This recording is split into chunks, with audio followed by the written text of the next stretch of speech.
अस्सलाम वालेकुम नाज़रीन, रमज़ान की खुसूसी ट्रांसमिशन के साथ आपकी खिदमत में हाजिर हूँ किरण खान।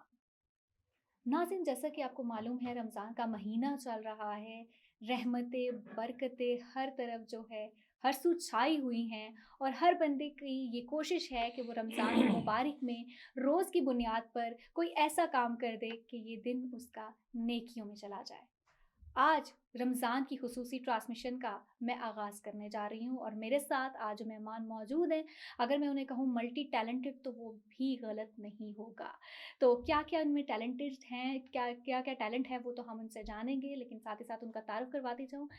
कैपिटल जर्नलिस्ट एसोसिएशन के प्रेसिडेंट हैं वक़ार हैदर चौहान, आज हमारे साथ मौजूद हैं। इनसे जानेंगे कि जर्नलिस्ट जो है रमज़ान मुबारक में उनकी क्या रूटीन रहती है, क्योंकि आम तौर पर जो है जर्नलिस्ट वैसे भी बहुत ज़्यादा बिज़ी होते हैं, लेकिन रमज़ान में उनकी रूटीन के हवाले से बात करेंगे और हाथों-हाथ इनके जो टैलेंट है इनमें एक और जर्नलिस्ट के अलावा वो भी उस पे भी बात करेंगे। और आज की ट्रांसमिशन का मैं बिल्कुल आगाज़ करना चाहूँगी। सबसे पहले खुशामदीद वक़ार हैदर चौहान साहब, कैसे हैं आप? जी, शुक्र है अल्लाह का। आप सुनाएँ ठीक हैं? अल्हम्दुलिल्लाह। जी, सबसे पहले तो रमज़ान मुबारक आपको, क्योंकि हमारे यहाँ पर खैर जब मुबारक। रमज़ान ट्रांसमिशन के लिए कोई भी गेस्ट आता है तो हमारी कोशिश होती है कि पहले चाहे रमज़ान आधा गुज़र भी क्यों ना जाए, क्योंकि ये पूरा महीना मुबारक महीना है, तो बिल्कुल। मुबारकें ऐसे ही सबको बाँटनी चाहिए, देनी चाहिए।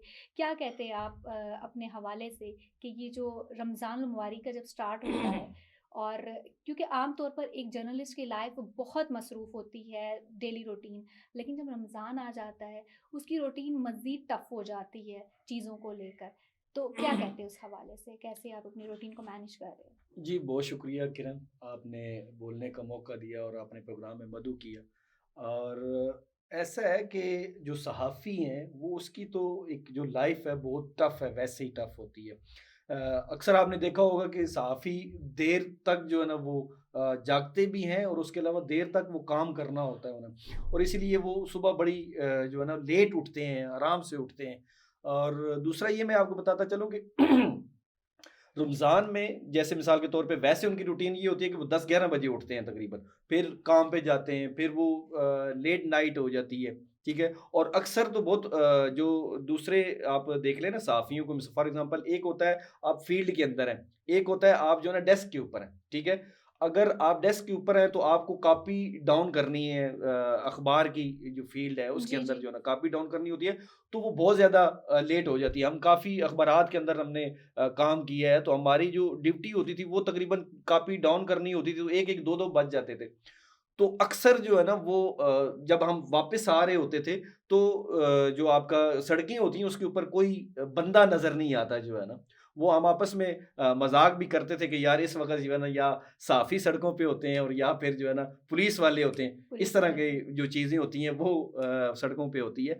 तो वैसे आम रूटीन ये होती है लेकिन जब रमज़ान आ जाता है, तो फिर ऐसा होता है कि जो लेट नाइट आते हैं सहाफ़ी, उनकी इस तरह रूटीन बन जाती है कि वो सोते ही नहीं हैं, ठीक है? वो सोते नहीं हैं उस जो क्योंकि सहरी का टाइम होता है, ऐसा बिल्कुल अगर ऐसा ही अगर वो है। लेट नाइट सो जाएँगे, तो फिर उनके लिए उठना मुश्किल होता है। तो इसलिए वो सोते नहीं हैं, वो कोई एक्टिविटी में लग जाते हैं, कोई इबादत करता है, कोई अपनी-अपनी एक्टिविटी में वो लगे होते हैं। मकसद ये होता है कि यार सहरी मिस ना हो, ठीक है? और उसके बाद जब वो सहरी वगैरह कर लेते हैं, फिर उसके बाद फिर ये होता है कि अपनी टाइम एक एज ये मिल जाता है कि आपने जो सुबह उठ के जो है ना वो नाश्ता घर वालों को कहना होता है नाश्ता बनाएँ, तो वो उसमें जो लेट हो जाती है आपको ऑफ़िस जाते हुए, तो वो ख़त्म हो जाती है।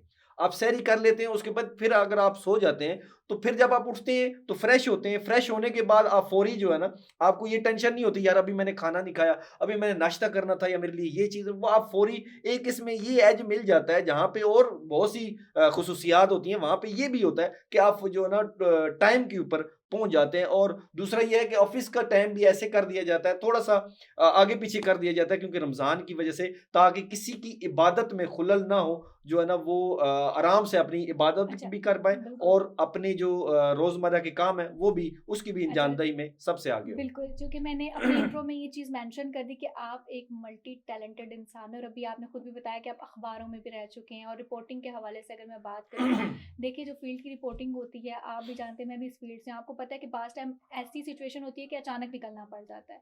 तो रमज़ान में कभी ऐसा हुआ कि अचानक निकलना पड़ गया हो और अफ़्तारी भी रास्ते में गुज़र गई हो? जी, बिल्कुल ऐसा होता है किरण कि बाज़ औक़ात जब आप या जा रहे होते हैं रास्ते में, उस वक़्त ऐसा हो जाता है या फिर जब आप वापस आ रहे हैं। लेकिन जब आप आ रहे होते हैं तो उस वक़्त थोड़ा-सा आपके पास एज ये होता है कि जो जिन लोगों ने आपको मदऊ किया होता है, जिन लोगों ने बुलाया होता है रिपोर्टिंग के लिए या इंटरव्यूज़ के लिए बुलाया होता है, तो वो इसलिए वो रोक लेते हैं आपको। वो कहते हैं कि अभी टाइम है, इफ्तारी का टाइम है, तो आपने जाना नहीं है। वो इफ्तारी वैसे करवा देते हैं। लेकिन जब आप घर से अगर इमरजेंसी के अंदर निकल गए तो वो मुश्किल होती है। पहुँचते-पहुँचते अगर रास्ते के अंदर हो गया है तो फिर आपको रास्ते के अंदर जो है ना या तो दुकान से कुछ चीज़ खरीदनी पड़ती है या फिर घर से कुछ चीज़ अपने साथ लेके जाएँ कि रास्ते में अगर रोज़ा खुल जाता है तो फिर वहाँ पे इफ्तार किया जा सकता है। लेकिन अक्सर ये होता है कि वहाँ पे अगर जो लोग होते हैं वो खुद इफ्तार करवा क्योंकि देखिए ना रमज़ानुल मुबारक ऐसी चीज़ है, ऐसी फ़ज़ीलत है इसके अंदर कि जहाँ नमाज़ें हैं, अगर आप 2 नवाफ़िल अदा करते हैं तो वो फ़राइज़ की जो जितना जो है ना जी, सवाब मिलता है। सवाब इसी मिलता है, तरह बिल्कुल। जो फ़र्ज़ हैं, सुन्नतों का है वो उससे भी बढ़ जाता है। फ़राइज़ का जो है ना वो और बढ़ जाता है। तो मकसद ये है कि वो जो रमज़ान की फ़ज़ीलत के हवाले से इबादात में जो है ना बहुत ज़्यादा इज़ाफ़ा होता है, सवाब के अंदर इज़ाफ़ा होता है। तो इसलिए कोई भी बंदा ये नहीं चाहता कि यार ये चीज़ें मिस हो जाएँ। वो हर कोई कहता है कि यार मैं किसी तरीके से सवाब समेटूँ। तो जिसको भी पता चलता है ना हमारे यहाँ हमारे माशरे के अंदर ठीक है, बहुत सी बुराइयाँ हैं, लेकिन जब किसी को ये पता चलता है ना कि यार फलाँ का रोज़ा है, तो रोज़ा है। वो क मतलब है कि किसी सूरत जो है ना अपनी जितनी भी कोशिश होती है, वो कहता है कि यार आपने जाना नहीं है, आपने इफ्तारी यहीं पे करके जानी है क्योंकि इसका जितना आप रोज़ा किसी का जो है ना वो इफ्तार करवाते हैं, तो रोज़ा रखने जितना ही सवाब दिया गया है। इसलिए हर बंदे की कोशिश होती है कि यार अगर मेरे में कुछ ख़ामी है भी सही या मेरे रोज़े के अंदर कोई ख़ामी है, तो मैं किसी का रोज़ा इफ्तार करवा दूँ। करवा हो दूँ। सकता है मेरी इसी जो है ना ज़रिए कबूलियत बख्शिश हो हो जाए, जाए। बिल्कुल ऐसा ही जी। है। अब मैं पूछना चाहूँगी क्योंकि हम रमज़ान ट्रांसमिशन कर रहे हैं, तो रोज़े की जो अहमियत और फ़ज़ीलत है, इसको थोड़ा-सा अगर आप बयान करें? जी किरण ऐसा है कि रोज़े को असल जो है ना, इसलिए जो है ना फ़र्ज़ किया गया था ताकि तुम मुत्तकी और परहेज़गार बनो, परहेज़गार बनो, ठीक बेशक। है? और दूसरे जो गरीब लोग हैं जो सही तौर पे जो है ना वो खाना-पीना नहीं कर सकते, उन लोगों का एहसास पैदा हो, आपके दिल के अंदर एहसास पैदा हो कि यार ये जो लोग हैं ये कैसे जो है ना सर्वाइव कर पा रहे हैं। और जब तक आपको भूख भूख नहीं महसूस होगी, जब तक आपको प्यास का इल्म नहीं होगा कि प्यास है क्या चीज़, भूख है क्या, रोटी किसको कहते हैं, तो जब आप उसको एहसास करेंगे, जब आपको पता चलेगा, फिर आपको गरीबों का भी एहसास होगा कि यार ये गरीब किस तरह जो है ना ज़िंदगी गुज़ार रहे हैं, तो फिर आपके दिल के अंदर एक इसार वो पैदा होता है। आप कहते हैं कि यार वाक़ई यार, ये तो भूख काटना बहुत मुश्किल है, प्यास काटना बहुत मुश्किल है, इसलिए गरीबों की किसी तरीके से मदद की जाए। अगर ये जो फ़ितराना है, फ़ितराना उसका भी यही मतलब है कि आप जो गरीब लोग हैं, जो कुछ करने के काबिल नहीं है, जो इतनी उनकी आमदन नहीं है जिससे वो अपने सिस्टम चला सके, तो फ़ितराने का मतलब भी यही है कि जो गरीब लोग हैं, वो ईद की खुशियों के अंदर शामिल हों। ऐसा लेकिन ही। लेकिन हमारे यहाँ थोड़ा चेंज है, ट्रेंड चेंज है कि हमें दूसरों का एहसास फिर भी नहीं होता। हम सब लोगों को चाहिए कि जहाँ पे हम अपनी ज़ात के ऊपर चीज़ें करते हैं, दूसरों का भी ख़्याल करना चाहिए क्योंकि ये भी जन्नत में जाने का एक ज़रिया है। ज़रिया मैं है, एक और बेशक। आपको साथ बात जो है ना अटैच करता चलूँ कि मैं आपको एहसास की बात कर रहा था कि एक ऑफ़िस के अंदर मैं उस ऑफ़िस का नाम नहीं लूँगा। जी, जी। ऑफ़िस में हम थे तो जो हमारे ओनर थे, बहुत मशहूर ओनर हैं तो वहाँ पे सर्दी थी। ऑफ़िस में क्योंकि वो पेपर जो है ना निकलता था तो वो हमें अर्ली आना पड़ता था। वो दोपहर का पेपर था लिहाज़ा हमें अर्ली आना पड़ता था। तो सुबह चौंके जो है ना 6 बजे आना पड़ता 6 बजे सर्दियों में बहुत ज़्यादा सर्दी होती है, ठीक है? हम वहाँ पे आके हीटर वहाँ पे नहीं था। ओह! जब हीटर वहाँ पे नहीं था तो यकीन जाने कि हमारे जो हाथ जो है ना वो काम नहीं करते थे जब हम ज़ाहिर कंप्यूटर के बात है। ऊपर काम करते थे या हमने वो पेन के साथ खबर बना रहे होते थे। तो वो जो है ना वो हमारे हाथ जो है ना सीधे नहीं होते थे। तो जो हमारे इंचार्ज थे उन्होंने बारहा बार कहा कि आप ये करवा दें जो लड़के हैं ये सही काम नहीं कर पा रहे हमसे नहीं बहुत ज़्यादा सर्दी होती है। हुँ, लेकिन ये वो बात जो है ना यहाँ से सुन के इधर हो जाती थी हुँ। उसका कोई एहसास नहीं किया जाता था। लेकिन एक दिन जो है ना ओनर आ गए सुबह-सुबह आ गए 6 बजे अच्छा। सुबह-सुबह आ गए। वो बैठे वहाँ पे बैठे और जब वो खबरें बनाना शुरू की उन्होंने तो उसके बाद उन्होंने जो है ना ये चीज़ मतलब महसूस की। महसूस की। उन्होंने ये कहा कि यार यार आप लोग कैसे यहाँ पे बैठ के काम कर लेते हो यार? आप ये कैसे बर्दाश्त करते हो जो है ना? तो हमने यही कहा कि सर हमने कितनी बार कहा है, ये हमने पहले भी एप्लीकेशन भी दी हुई है, तो ये मेहरबानी करें वो गैस का जो मीटर है, उसे दुरुस्त करवाएँ। तो उन्होंने कहा ठीक। तो यकीन जाने किरण कि वो उसी दिन पैसे दिए गए, उसी दिन पैसे दिए गए और वो मीटर को वो जो भी खराबी थी, वो दुरुस्त करवाई गई और अगले दिन वहाँ पे गैस ऑन थी, हीटर ऑन हीटर थे। तो मकसद ये है कि ये जब एहसास तब होता है जब अपने पे अपने पे पड़ती है। बीतती तो है, जब बंदा दूसरे को देखता रहता है तो बंदा कहता है शायद वैसे ही कह रहे वैसे ही हैं, कह रहा है, क्योंकि इसको शौक है। एहसास नहीं होता। तो ऐसे तब ये है कि वो एहसास होता है तब अगले का जो है ना वो ख्याल होता है जो। लेकिन रमज़ान मुबारक की अगर बात की जाए तो ये इस महीने में तो लोगों को राशन पैकेज भी दिए जाते हैं, लोगों की मदद भी की जाती है, माली मदद भी की जाती है। लेकिन आप क्या समझते हैं कि इस महीने के अलावा भी हमारे मुल्क पाकिस्तान की अगर बात की जाए, लोगों के अंदर क्या इतना एहसास है कि वो जो सबसे निचले तबके के लोग हैं उनकी मदद करें, उनके अंदर वो एक चीज़ जो होती है एहसास दूसरे इंसान का, वो है इधर मौजूद? जी, बिल्कुल किरण है, कुछ मैं ये नहीं कहता सारे पाकिस्तान की बात तो नहीं कर रहा, मैं चंद लोगों की बात कर रहा हूँ जो खुदा तरस लोग हैं, ठीक है? वो लोग करते हैं लेकिन जो अपर क्लास है वो इस चीज़ को मतलब महसूस ही समझती नहीं ही नहीं करती, है। समझती ही नहीं है कि क्या इसका सवाब कितना है।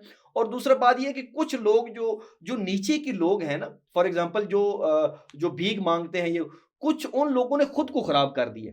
देखें उन्होंने वो उस चीज़ के वो नहीं होते लायक नहीं होते कि यार वो कहते हैं कि यार हमें ये चीज़ दो, हमें ये चीज़ दो, हमें चीज़ दो।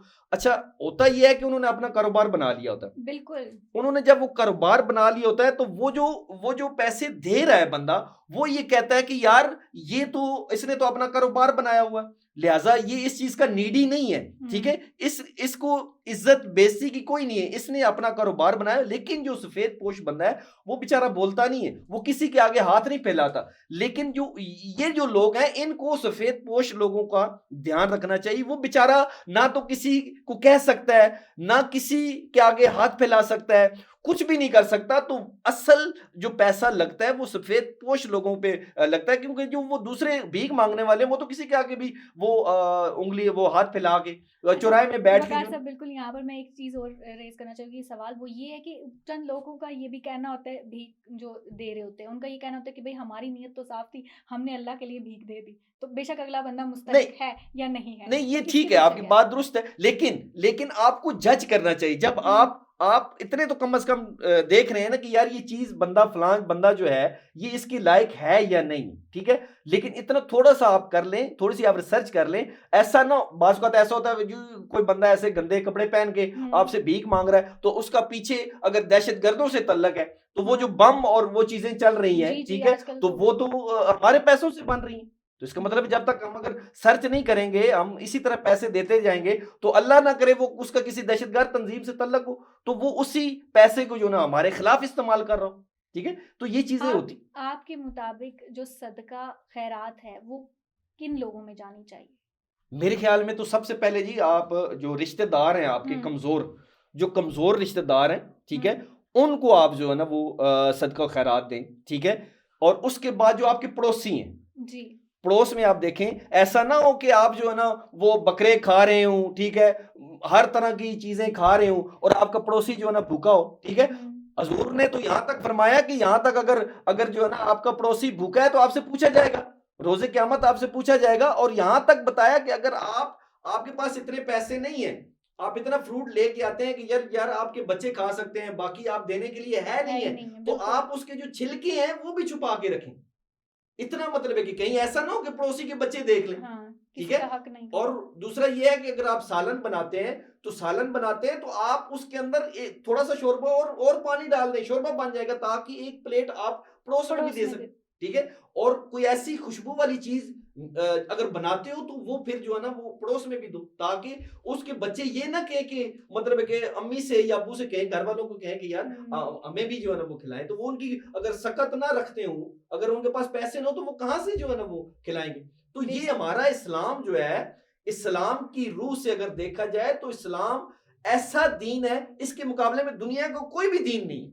बेशक। सबसे बड़ा जो दीन इस्लाम है, ये ज़ाब्ता हयात है। इसके अंदर मतलब इस तमाम चीज़ें आ जाती हैं, लेकिन इसके ऊपर अगर अमल अमल किया किया जाए, तो जाए यहाँ तो पे क्या ही बात है। अमल नहीं है, यहाँ पे बातें होती हैं। अगर मैं भी यहाँ पे बैठा हूँ, तो मैं हो सकता है बातें कर रहा हूँ, लेकिन जब अमली ज़िंदगी के अंदर आप जाएँगे, तो आपको इस्लाम की बिल्कुल अपोज़िट चीज़ें नज़र आएँगी। मैं आप बहुत सी मिसालें बेशक। बहुत सी मिसालें। अब मिसाल के तौर पे आप ये ले लें जी कि झूठ, फ्रॉड, दगाबाजी, चुगलखोरी, मिलावट, ज़नाखोरी, और यही चल रहा है यही पाकिस्तान चल में। मुल्क पाकिस्तान में, बिल्कुल आपकी बात फिर दुरुस्त है। आप कैसे कह सकते हैं कि हम एक इस्लामिक कंट्री के रहिशी हैं, और अगर फॉर एग्जांपल आप कहते हैं जी कि हम मुसलमान हैं। मैं एक जगह तकरीर कर रहा था, एक स्कूल की तकरीर थी, उसके अंदर तकरीर कर रहा था, वहां पे भी मैंने ये बताया कि हम जो है ना, जितने भी कारोबार लोग कर रहे हैं, ठीक है, तो वो वहां पे झूठ बोलते हैं जी। जब उनसे पूछा जाता है आप झूठ क्यों बोलते हैं, या आप चीजें बेचने के लिए झूठ क्यों बोल रहे हैं, झूठी कस्में क्यों उठा रहे हैं,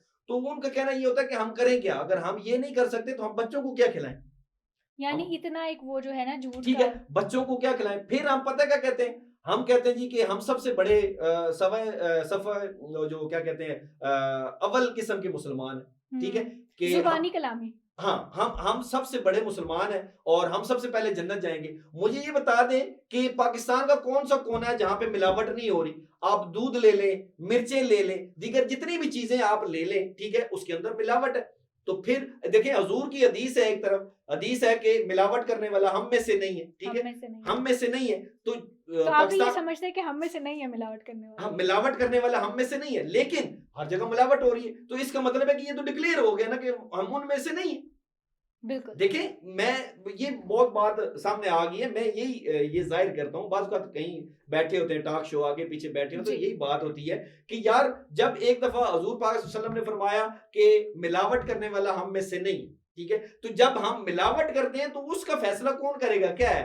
इसका मतलब है कि हम उनमें से नहीं हैं। नहीं है, तो बेशक फिर आपकी हम बात कहते हैं दुरुस्त हम है। बड़े मुसलमान हैं, हम सबसे पहले जन्नत में जाएँगे। तो ये हमारी गलतफ़हमी है कि कि हम जो है हमने ना, तो खुद ही अपने लिए जन्नत के दरवाज़े बंद कर दिए हैं। जी, ये ऐसा ही बात है, है। हम बिल्कुल खैर, अपोज़िट चल रहे हैं, वक़ार बहुत सी साहब, चूँकि चीज़ें। हमारे प्रोग्राम का वक़्त जो है बहुत कम रह रहा है, तो मैं चाह रही थी कि हम इख्तिताम की तरफ जाने से जी, जी, पहले जी, जी, जी। एक दफ़ा आपकी आवाज़ में कलाम पाक हो जाए और नाज़रीन भी सुन लें कि ये जो मल्टी टैलेंटेड वर्ड मैंने यूज़ किया था, उसकी पीछे की वजह क्या थी? अव्वल हम्द सनाए लाई,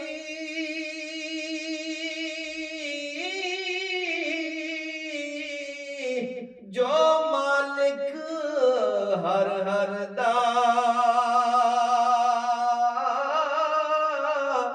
जिस दा नाम चितारन वाला, ओ किस मैदान नहरदा, सुभान अल्लाह।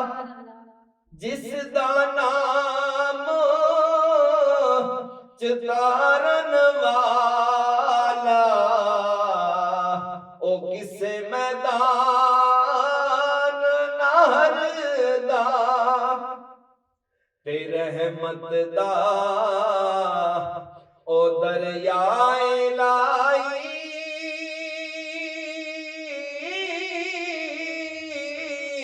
ते हर दम वगदा तेरा, जे एक कतरा ओ बख्शे मैनो,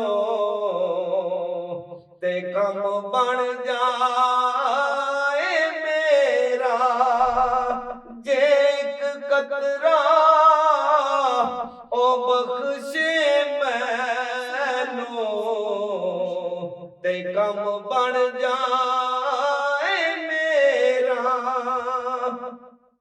ते भाई भाइयां दे ओ दर्दी होंदे,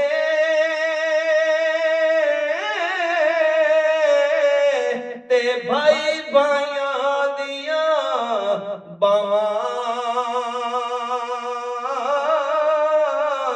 बाप सिरां दे ओ ताज मुहम्मद, ते मावां ठंडियां छावां, जज़ाकल्लाह माशाल्लाह वक़ार हैदर चौहान साहब, आपकी आवाज़ और जिस तरह आपने कलमात अदा किए हमारे रमज़ान ट्रांसमिशन के लिए, हम दुआ करते हैं कि ये बाइस बरकत हो और रमज़ान मुबारक का जो महीना है वो हम सब के लिए रहमत और बरकतें लेकर आता ही है और हम इन रहमत और बरकतों को समेट भी सकें।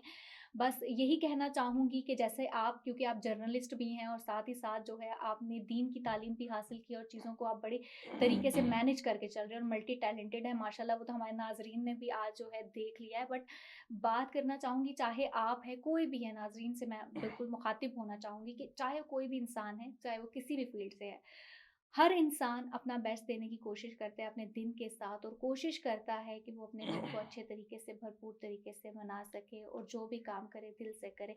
और ख़ासो ख़ास अगर रमज़ान मुबारक की बात करना चाहूँ तो सबकी रूटीन बदल जाती है। हर कोई चाह रहा होता है कि वो अल्लाह ताला से अपना कनेक्शन मज़बूत करे, दीन की तरफ आए और बुराइयों से बच जाए। क्या खूबसूरत बात की वक़ार हैदर चौहान साहब ने कि लोग जो है ज़ुबानी कलामी बोल तो देते हैं पर उस पर अमल नहीं करते।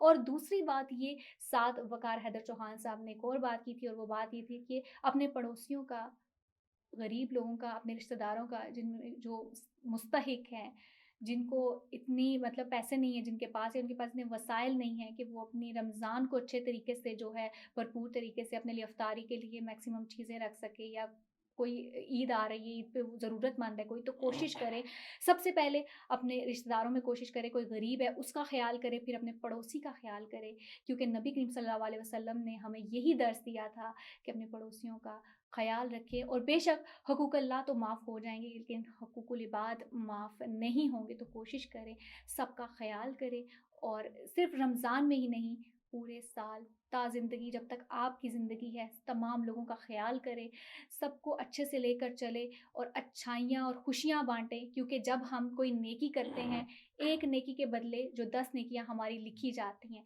तो इस पर अमल पैरा हों, अपने लिए दुआ करें, हमारे लिए दुआ करें और कोशिश करें कि जिस तरह इस साल मैं आप लोगों के साथ मुखातिब हूँ, आप लोगों के साथ बात कर रही हूँ, हमारे साथ वक़ार हैदर चौहान और जितने भी हमारे साथ गेस्ट मौजूद होते हैं, जो आपको मुख्तलिफ़ किस्म की दीन की बातें, अच्छी बातें और हालात हाज़िरा पे बात करते हैं, वो इंशाअल्लाह दुआ कीजिएगा कि अगले साल भी हमारे साथ, चूँकि ज़िंदगी का कोई पता नहीं होता, आज हैं, कल नहीं हैं, लेकिन आप लोगों की दुआएँ मैं चाहती हूँ हमेशा हमारे साथ रहें और यूँ ही एक स्क्रीन के साथ जो हमारा एक कनेक्शन है वो यूँ ही रहे ता ज़िंदगी। इसी के साथ दीजिएगा इजाज़त, अल्लाह हाफ़िज़।